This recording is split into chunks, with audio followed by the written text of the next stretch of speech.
दूसरी ओर अभिनव के करीब बैठे रंजन को अभिनव यानी टाइगर का ताकतवर ऑरा महसूस हो रहा था। अपने पिता की मौत के बाद भले ही अभिनव ने अपनी पर्सनालिटी के बहुत सारे हिस्सों को खो दिया था, मगर उसकी हिम्मत और जिद उनमें से एक नहीं थी। अपनी पहचान वापस जानकर इसी हिम्मत और जिद के साथ उसमें किसी से भी भिड़ जाने का कॉन्फिडेंस भी वापस आ गया था। हालांकि ये सारी खूबियां भी अभिनव को उसके पिता से विरासत में नहीं मिली थी। उसने इन सब के लिए मेहनत की थी। 5 साल की उम्र में ही उसके पिता संजय ने उसे ट्रेन करके और जानबूझकर परेशानियों के सामने खड़ा करके उसके अंदर का डर निकाल दिया था। इसी वजह से अभिनव इतने सारी मुश्किलों को पार करके भी अपने दम पर पढ़ाई कर पाया था। उसके अलावा भी टाइगर होने के नाते उसकी रिस्पॉन्सिबिलिटी थी कि वो लीडर होकर रहे, क्योंकि कोई भी व्यक्ति देश के सबसे खतरनाक माफिया लीडर को डरते हुए नहीं देख सकता था। अगर तुम कमजोर रहोगे तो उन्हें भी खो दोगे जिन्हें चाहते हो, लेकिन ताकतवर रहोगे तो पूरी दुनिया तुम्हें चाहेगी। संजय गढ़वाल के ये शब्द अभिनव के कान में अक्सर गूंजा करते थे और इन्हीं शब्दों से उसे अपनी माँ की याद भी आया करती थी। अभिनव को लगता था कि उसकी माँ की मौत कहीं ना कहीं इसीलिए ही हुई थी क्योंकि उसके पिता कमजोर पड़ गए थे। इसी वजह से कमजोर बनकर रहना दुनिया में इकलौती ऐसी चीज थी जो अभिनव अफोर्ड नहीं कर सकता था। कुछ देर बाद रंजन ने एक बिल्डिंग के सामने गाड़ी लाकर खड़ी कर दी। बॉस, यही है अरबाज का चेंबर। अभिनव ने देखा कि उसके एंट्रेंस के बाहर ही 4 हट्टे कट्टे आदमी पहरा दे रहे थे। ये हमेशा इतनी प्रोटेक्शन में रहता है क्या? हाँ बॉस, खतरनाक आदमी है, इसलिए खुद की सुरक्षा से ज्यादा दूसरों को डराने के लिए बॉडीगार्ड्स रखता है। अभिनव ने एक फीकी मुस्कान के साथ रंजन की ओर देखा और फिर वो गेट खोलकर बाहर निकल गया। हमें बंदूक लेकर आना चाहिए था।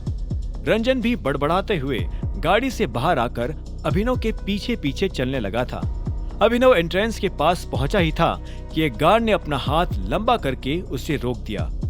कौन और क्यों? अभिनव ने एक पल के लिए उन गार्ड्स को ऊपर से नीचे तक देखा। उसे ये तो पता चल गया था कि ये गार्ड्स सोने भी किसी जिम में ही जाते थे। हालांकि अपने जिम के एक्सपीरियंस से अभिनव को भी पता था कि हट्टा कट्टा होने का मतलब ये नहीं था कि सामने वाला लड़ाई में अच्छा ही होगा। अक्सर इस तरह की बॉडी और 6 पैक्स सिर्फ दिखावे के लिए ही बनाए जाते थे।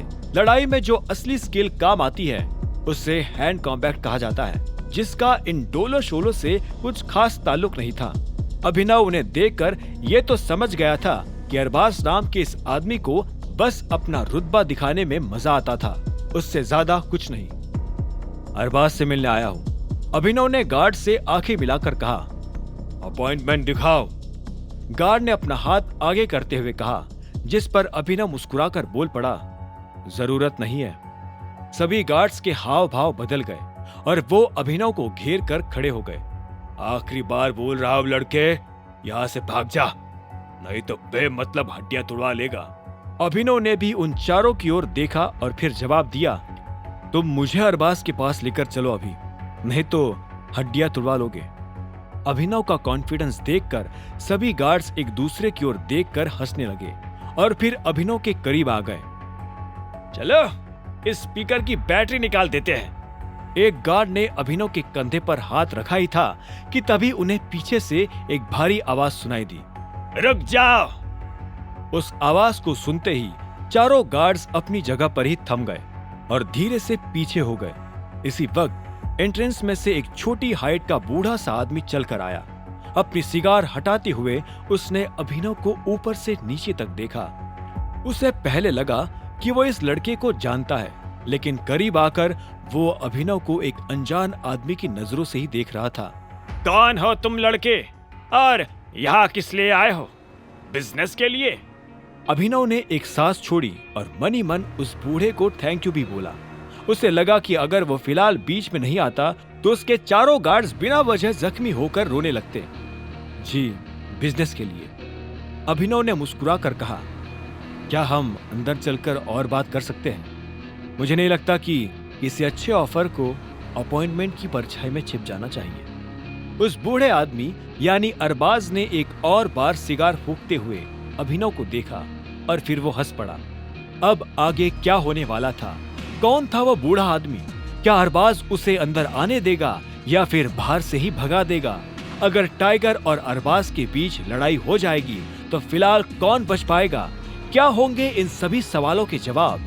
जानने के लिए सुनते रहिए आगे की कहानी जानने के लिए देखें अगला एपिसोड सिर्फ पॉकेट FM के YouTube चैनल पर, और द रिटर्न ऑफ टाइगर के सारे एपिसोड्स को सुनने के लिए डिस्क्रिप्शन में दी लिंक से डाउनलोड करें पॉकेट FM ऐप।